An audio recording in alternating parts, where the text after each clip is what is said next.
but evil lurks in the hearts of men. The shadow knows.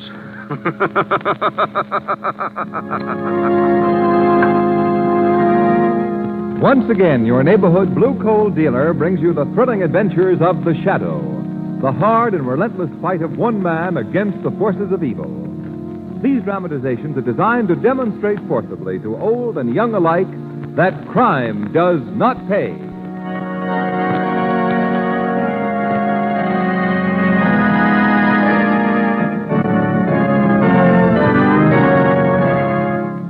Friends, here's a very important way that you can help the war effort.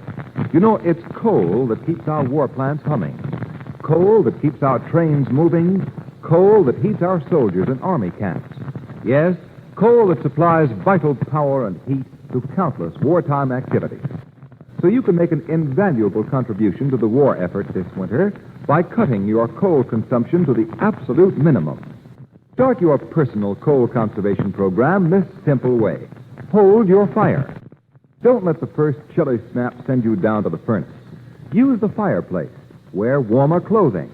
Wait 2 or 3 weeks later than usual before starting your furnace. The coal you save now will help the home front and the war front, and it will help you keep warmer in the really bitter months to come.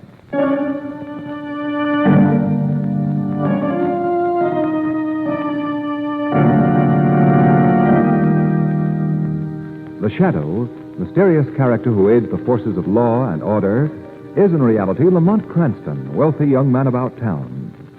Several years ago in the Orient, Cranston learned a strange and mysterious secret, the hypnotic power to cloud men's minds so that they cannot see him. Cranston's friend and companion, the lovely Margot Lane, is the only person who knows to whom the voice of the invisible Shadow belongs. Today's drama, The Gibbering Things.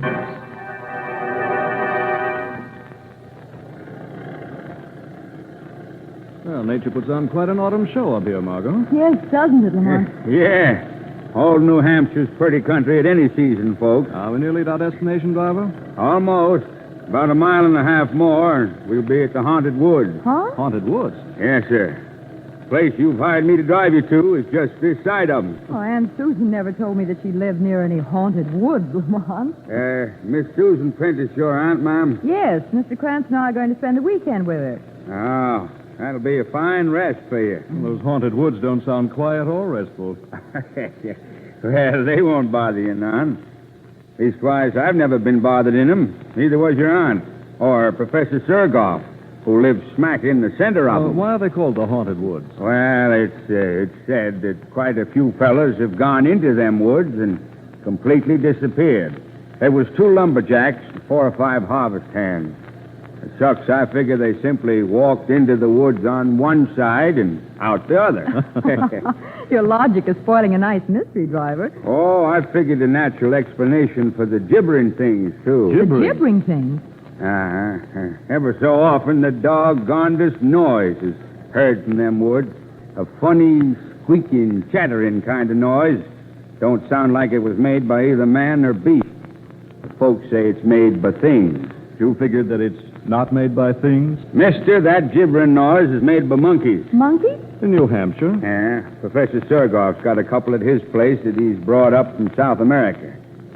I admit I don't know how their squeaky little voices can be heard so far away from the professor's house, but them monkeys is the only natural explanation. Are those the haunted woods ahead of us now? Yes, ma'am. That's them. Heavens, What's that? something screamed in those woods. Yes, that was just an old screech owl. There it is again. Well, screech owls don't make their home this far north. They must have been brought up here like the monkeys you mentioned. That's right.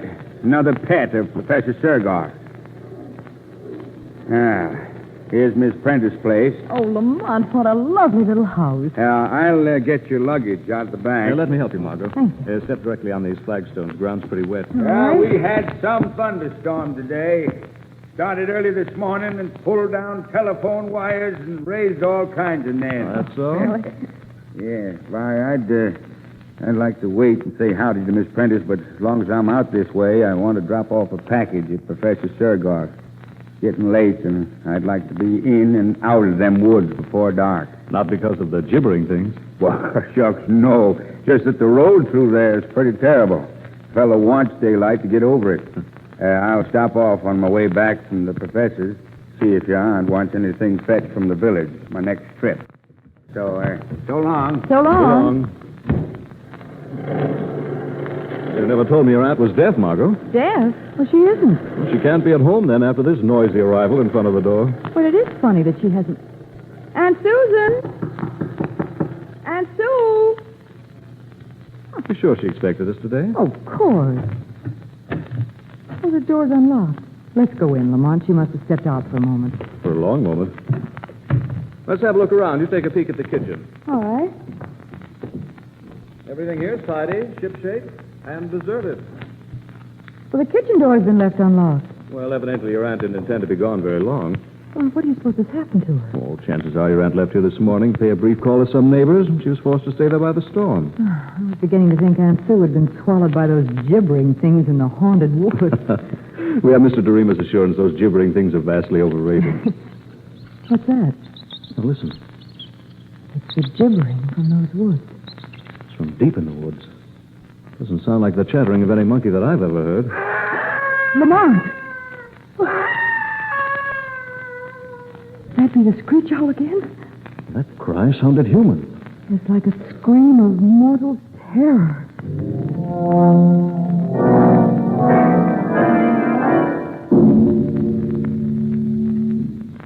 Lamont, we've been waiting almost half an hour now for Aunt Sue.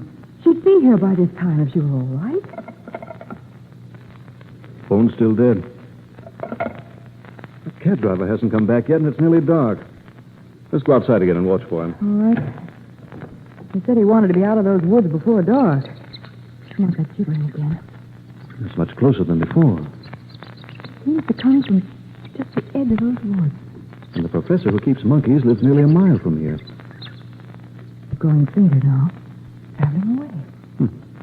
Margot, look here. What? In the earth of this flower bed. Tiny footprints. Well, they've been made by a barefoot child, a baby. Since the rain. How did the baby get out here? These prints were made since I was looking around this garden only a few minutes ago. And their sole resemblance to a baby's is their size. Look closer. No child could walk upright on feet that left these impressions. They're deformed. Yes, I see now. So whatever made the footprints didn't walk upright very far. Here it dropped on all fours.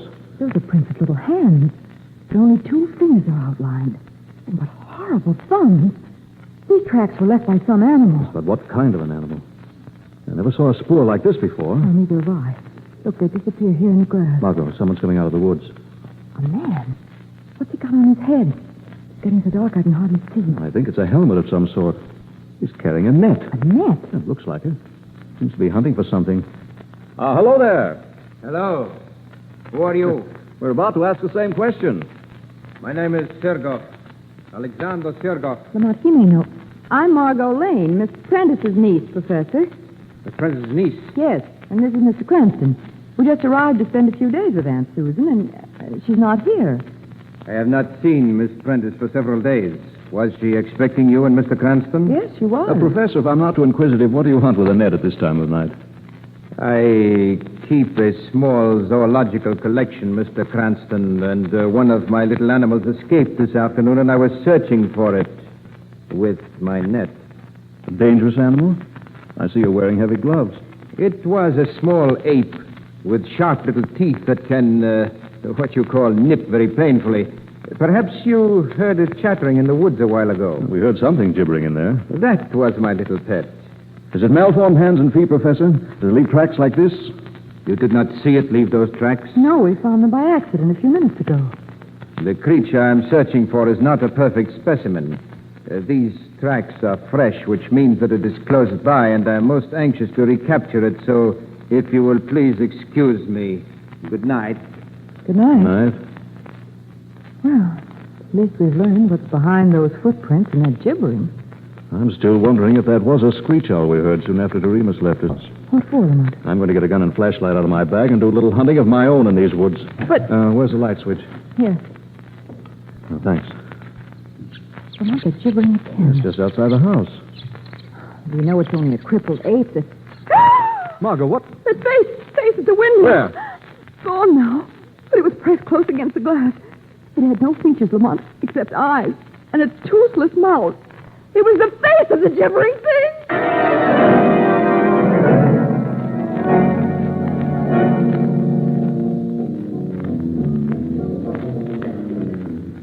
Lamont, turn your flashlight on those trees as well as on the road. That gibbering thing may be in these woods. As I'm watching, Margot. There's only one set of tire tracks in this road, so Doremus traveled it only one way. You sure, Margot, that the face of the window had no features? It was just pink ball flesh with tiny pig-like eyes and grinning toothless gums. What could it have been? If you weren't having a nightmare, I don't know. Good Lord, look there. Doremus' cab turned on its side. Come on. There's Doremus. Oh! He's been thrown from his cab against that rock. His head's all crushed. Oh, Lamont. Strange. There's no blood around the wound. No blood. Someone or something has washed it absolutely clean. Look at its throat. A big bruise mark. His fall from the cab didn't do that. No. Looks as though some terrific suction had been applied by something like a giant leech. That thing with the toothless mouth. Lamont, you've got to find out what that gibbering monster is. It may have killed Aunt Sue as well as Doremus. Come on back to your aunt's house. After I see you locked safely inside, Professor Seargoff is going to receive a visit from the Shadow.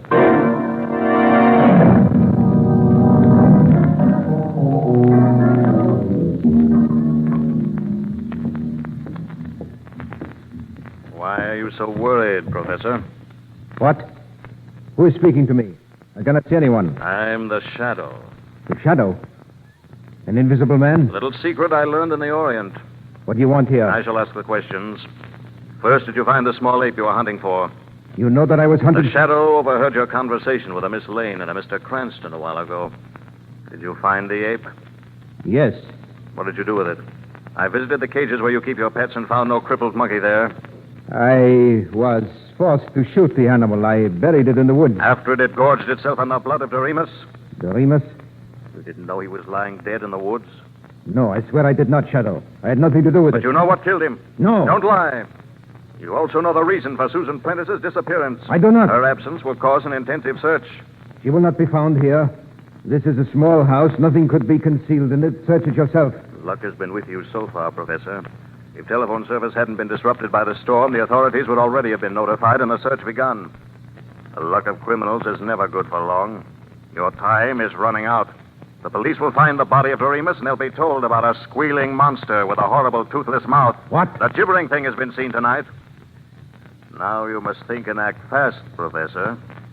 You must think and act faster than the Shadow.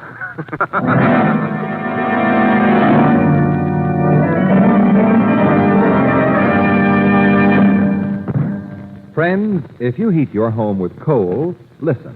Here's some important good news. Your friendly neighborhood blue coal dealer is happy to announce that he already has available, on a first-come, first-served basis, a small supply of automatic heat regulators to aid in the urgent coal conservation program. Now listen to what an automatic heat regulator does. It takes full charge of your furnace operation, giving you a constant, even temperature day and night. It eliminates those wide swings in temperature when it's always too hot or too cold. It saves you those incessant trips to the basement when you try to control the temperature yourself. It helps protect your family against winter colds, which many doctors agree result from overheating or unstable temperatures. And most important, it saves coal vital to the war effort and money for you. An automatic heat regulator costs little to begin with and soon pays for itself in fuel savings. Don't wait for the first freeze. There are just a few automatic heat regulators available, so act now. Call your friendly blue coal dealer and place your order tomorrow. And now, back to the Shadow.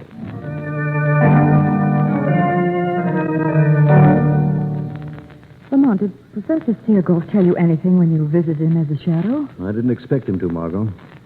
The Shadow's purpose was to force Seargoff into some revealing action. I'm confident that he'll make that action before morning, but I'm taking no chances. I'm going to leave you again now and go back into those woods. Why? Professor Seargoff doesn't confine his activities within the limits of his small home. I'm going to discover, if I can, where he carries on his major studies. Let me go with you, No, Lamont. I want you to stay here. Lock yourself in the house and don't leave it. I expect to be gone for some time. Oh. I expect to be gone for some time. Fine. It's a screech owl. What's that? Back door.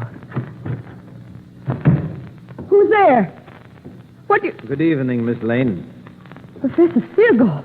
When one locks a glass panel door, the key should never be left in the lock. It is so easy to break the glass, reach inside, and turn the key. Why have you broken in here?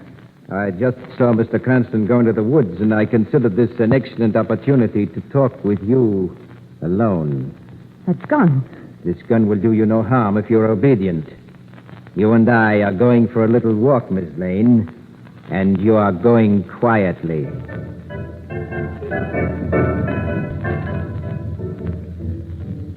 Where are you taking me through these woods? You'll soon learn. Here's our stopping place.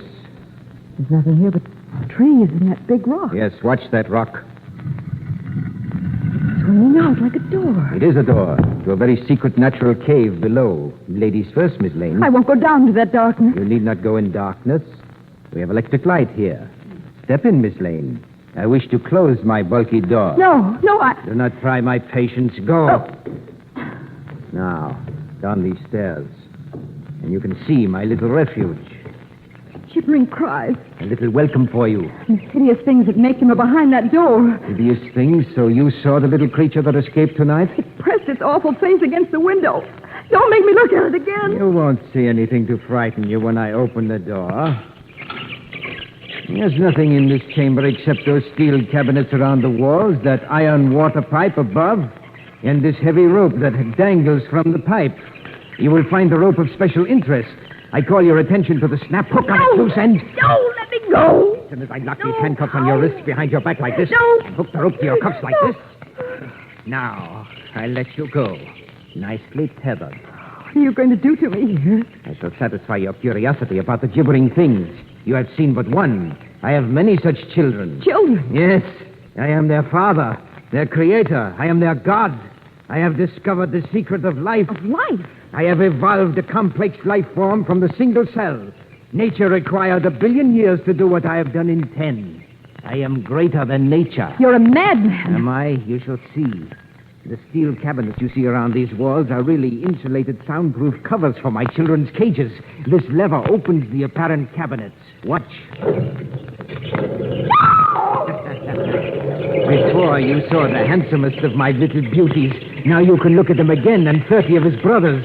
Hear them squeal their greetings to you. No, let me out of here. Do not be afraid. Their cages are strong. They cannot get at you now. Please, they're so horrible. Well, I admit that I have not as yet achieved perfection in their appearance, but I progress. Now, here is my first experiment. It resembles a shapeless sponge, but it's alive. It moves and breathes. Oh, please. And here is a little creature that lacks arms and legs. See it bounce its way about? Its brother in the next cage has twice the usual number of limbs. This one has 8 hands. That one has no eyes or ears. And there's one with no head. And here's one without a body. Stop it! But they're all alive, Miss Lane. All can move and fast. All have mouths and appetites, Miss Lane. For human blood. Their only diet. Human blood? Yes, I keep human cows, Miss Lane, and you are to become a human cow and feed my children. Oh, no. That is why you're tethered here. This chamber is their dining room. I shall pull a lever that opens their cages as I go out this door to safety. They're very greedy, but I will not let them drink too much of your blood, Miss Lane, for now you're a cow and valuable to me. I leave you now to pull the lever. Ah! My throat! You feel the shadow's hands upon you, Segoff. The shadow. Oh. The shadow is a man would like to close his fingers tight about your neck. As a respecter of the law, he'll let you live. Oh, Shadow. Unlock your handcuffs, Segoff. Don't touch me again, I will. Be quick. There. Oh, I'm free. I'm free and I can leave this room. Go where I won't see and hear those awful things. Yes, go. And I'll go with you out that door. Segoff! The door is locked and closed upon you, Shadow. The lever that opens my children's cages is on this side of the door, and I release them now. No! My children do not have to see a man to find him, Shadow. Their greed for blood would lead them to you, and they are to have all your blood, Shadow. You will be dead before this door is opened. Dead!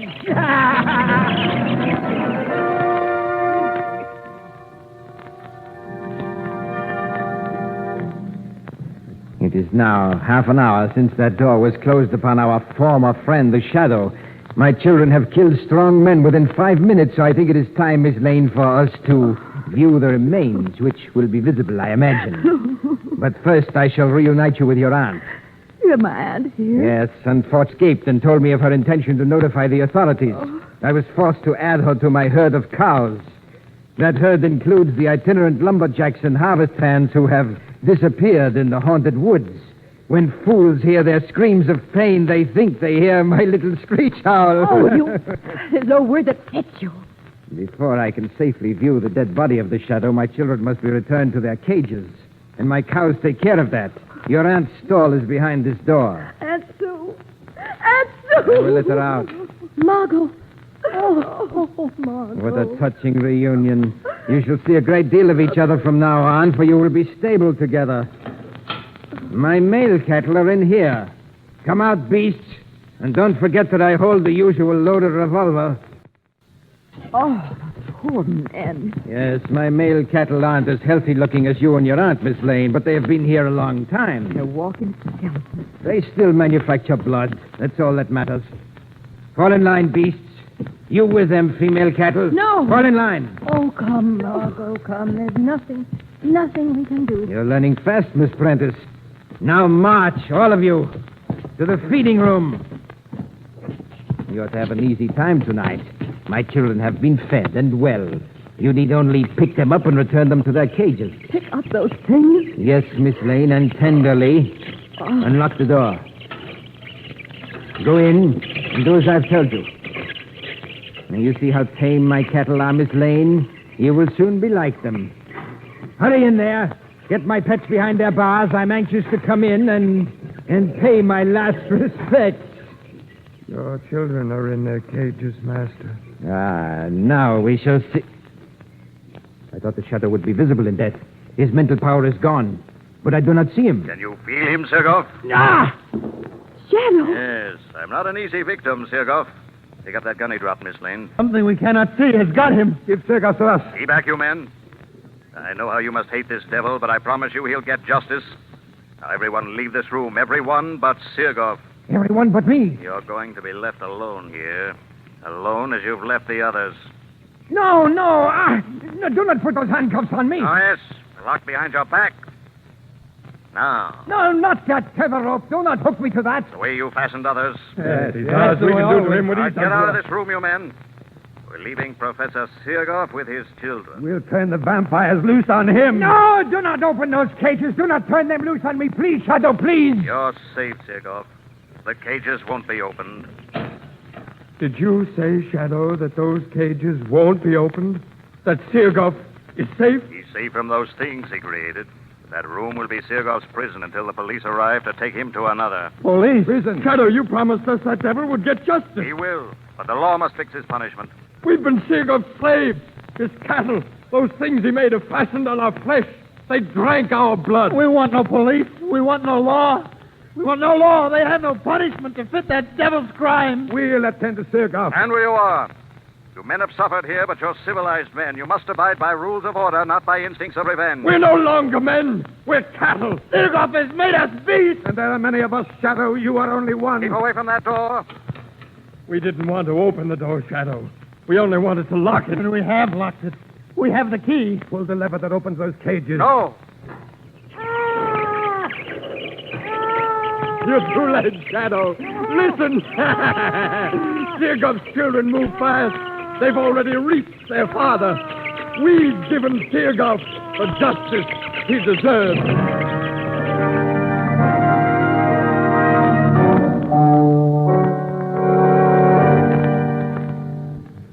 Well, Margot, Sergoff's cattle were too many and too quick.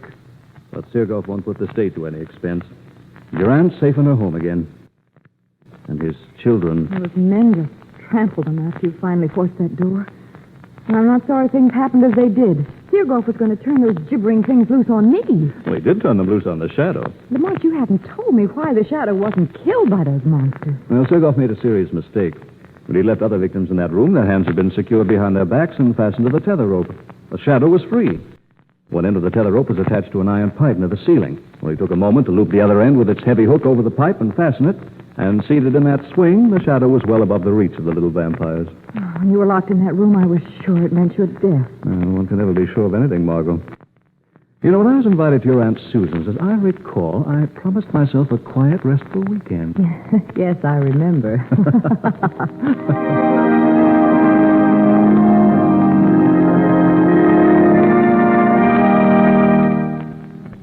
Now let me introduce Blue Coal's distinguished heating expert, John Barclay. Thank you, Ken Roberts, and good evening, friends. I'm glad to be back with you again. And this year, with fuel so vitally needed for the war effort, I hope to bring you special information that will help you to heat your home more efficiently and economically. Thousands of tons of coal can be conserved if everyone will give special thought to the efficient operation of their furnace. Operating a heating plant efficiently is easy. And if you will follow a few simple suggestions, you can not only save considerable fuel, but your home will be healthfully heated as well. A clean furnace is number one on the list of important things that will result in conserving fuel. So put your heating plant in good working order. It's easy to clean a furnace. For tools, all you need to do a good job is an inexpensive wire brush and a scraper. You can get these at any hardware store. Can of asbestos furnace cement. Have all soot and fly ash. Use the asbestos cement to seal up leaks around the smoke pipe where it enters into the chimney. Make sure that the dampers are in good working order and that all furnace doors fit tightly. Remember, a clean furnace conserves coal, gives you more heat for the fuel you burn, and will keep your family warm and healthful all winter long. I thank you.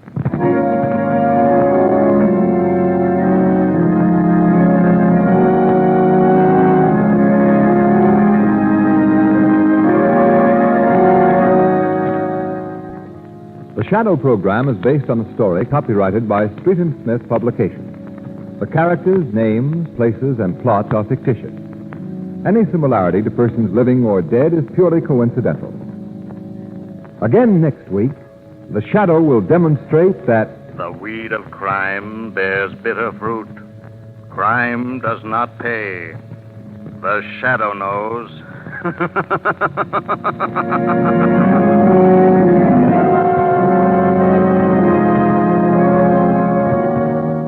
next week, same time, same station, your friendly Blue Coal dealer brings you another strange and thrilling adventure in the Shadow's daring battle against the forces of evil. Be sure to listen. This is Ken Roberts saying, keep the home fires burning with Blue Coal.